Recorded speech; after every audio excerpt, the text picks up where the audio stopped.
Hello and welcome back to the office for more tips on profit maximisation for professionals and consultants. Now today we're going to touch upon a very quick and easy one. Again, a lot of these early videos are quick and easy things to implement, and some of the later ones will be a little bit more technically challenging things. But with all my tips, it's all about quick, easy, low cost. So straight into probably one of the most easiest, but one that gives people the most fear, and that's price increases. If we go back to our good old friend, the profitability pathway, where you've got visibility, turn into prospects, turn into clients, turn into revenue, turn into annual revenue. Obviously, this fits in right there on revenues, driving them up, getting people to pay more. Now, why would you just try putting up your prices? I mean, my question is why not? But people always have a few psychological hurdles to overcome with pricing, and we'll just go through them. People always think customers buy on price. It's very rarely the case. People don't buy on price.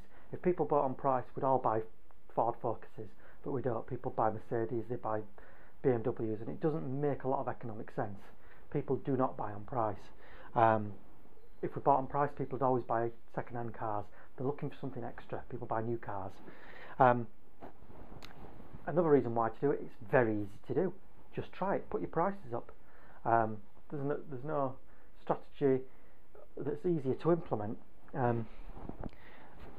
It's a big multiplier. You put your price up a little bit, it's all margin you're putting on the top. It goes straight onto your bottom line. It's not like if you get another client, if you increase your client base by 10%, that's okay, it drives up everything through. But if you put your prices up, it all goes onto the bottom line. So that's a great multiplier. And it can be easily tested. If you put your prices up and it doesn't work for you, say people stop buying, you've probably not handled it correctly, but we'll come on to that in a little while. But you can always just turn it down a bit. It's very easy. It's particularly important for people with really full order books. If you've got a full order book on your time and services, put your prices up. You might lose some clients, but you're getting paid the same amount of money for doing less work. You know, it makes good sense. Just test it. You'll be surprised what you can get away with. The main resistance you'll meet from clients, if they do meet any at all, is can all be overcome and tackled with how you manage the price increase. If you're writing proposal, you can position the cost in the proposal. Always talk about, I mean, you should be doing this anyway, always talk about the benefits, the upsides, what's it going to deliver to them. Try and translate that into cost and value. If it's just time it's saving, translate their cost and value into a time. Say, put a dollar price on their value, on their time. £50, £100 an hour, put it on. Make it a value statement. If you're really worried, have a conversation with your clients. Say, look, we're going to have to put our prices up. Order books are full. We can't manage the amount of clients come through the door, so we've got to put our prices up. Be honest like that. Tell them that you're putting your prices up. Give them a reason if you feel you need to. Value add. People don't mind paying a bit more if they're getting more value, and that value add can be improved service, improved delivery, payment methods, there's a whole host of different things. But if you tie a price increase to increase value, people don't mind it. Guarantee it. Guarantee the return. So, if it's going to save them 5 hours a week, tell them it'll save you 5 hours a week or your money back. Guarantees are ballsy. People love to see a guarantee like that. 100% money back guarantee. They make brilliant sense because, hell, if you're not confident to give guarantee, you probably shouldn't be offering the service anyway. And you think, oh, there's always somebody going to take advantage of a price guarantee. People don't take advantage. There might be the odd person who takes full advantage, after your service, gets great value out of it, and then says they want the money back anyway. That's going to happen, but to a very minor extent. Much less an extent than the upside of more sales from guarantees and overcoming price concerns. If people see a guarantee, it means they can buy with confidence. Tie a price increase into results. So, for instance, if you're delivering a marketing service or something like that, if they get an increased sales, instead of giving them a price increase, saying, well, look, there's no price increase, but I want a percentage of increased sales. Tie it to profit, tie it to results, and that can overcome a lot of resistance. And again, when you're talking about the price, call it an investment rather than a cost. It just positions it differently in people's mind. It's a very simple thing, but just try that. It's not a cost; it's an investment. If you really believe you're in a commodity market, and you really shouldn't be. Commodity markets are not good places to be because price will only ever go down, margins will only ever go down, and getting being the cheapest on the block is a business strategy that ends in failure. But if you feel you're being commoditised or clumped in with other people, there's a few different things you can do to differentiate yourself from the customer. Could be service, could be delivery times, could be guarantees, things like that will differentiate you from the competitors. You know, if your competitors are taking 3 weeks to deliver something, why can't you do it in 2 weeks? If you know, these are all things you've got to think, what can you differentiate that's going to be a value add to your customer, and that will help you move from that commodity basis.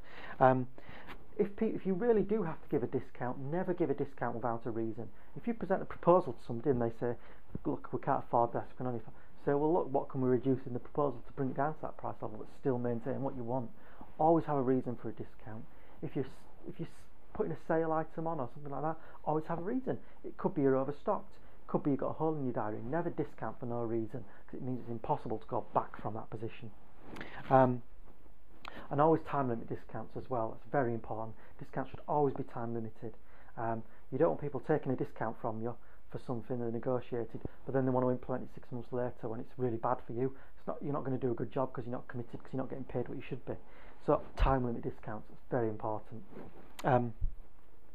If people say they're going to discount because they're going to buy in bulk, well, that's fine if they do buy in bulk. But what if it's a service and they say, oh, we're going to use you 10 times over the next year? Discounts carry forwards, they don't carry backwards.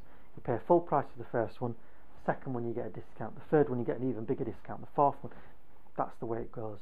Discounts don't all come in at the beginning. They can be back weighted, so over the run they add up to the same, but people will always tell you they've got masses of work on when just to get a discount, and it never materialises. If people want to argue with your prices, they really can't afford it, don't offer a discount, offer them payment terms. That can be the difference.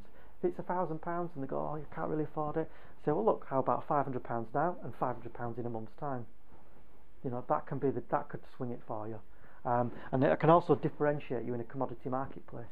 If everybody else is asking payment up front, if you can spread the payment terms, you know, okay, it puts a burden on you as a business, but you can use invoicing houses to get that discounting houses to get the cash on the basis of that invoice and contract. So you can work angles, and adding value as well. I mean, they come across this a lot. That value could be in terms of service, as we discussed in the differentiation, but it could be in terms of information, products, and associated services that come with a particular product. It might be a guide, an installation, something like that. Something that's going to really be of value to the client. But the most important thing is try it. Don't not try it. Put your prices up, especially if you're busy. Put them up. You know, you'd be mad not to. It's as you know, many consultants have said, and business people, it's not what you charge is not what it makes for you. It's what it makes of you. If you're charging more money, you're going to deliver a better service. Your clients are going to be happier. They're going to get better value from it. They're going to implement their advice that you're giving them, and they're going to come back. If it's cheap, you're less committed. You're not going to do a good enough job, and your business is going to suffer. So your clients deserve the best from you. They deserve you to charge them a higher price. If you're charging them a low price, you're picking their pocket. It's not the other way around.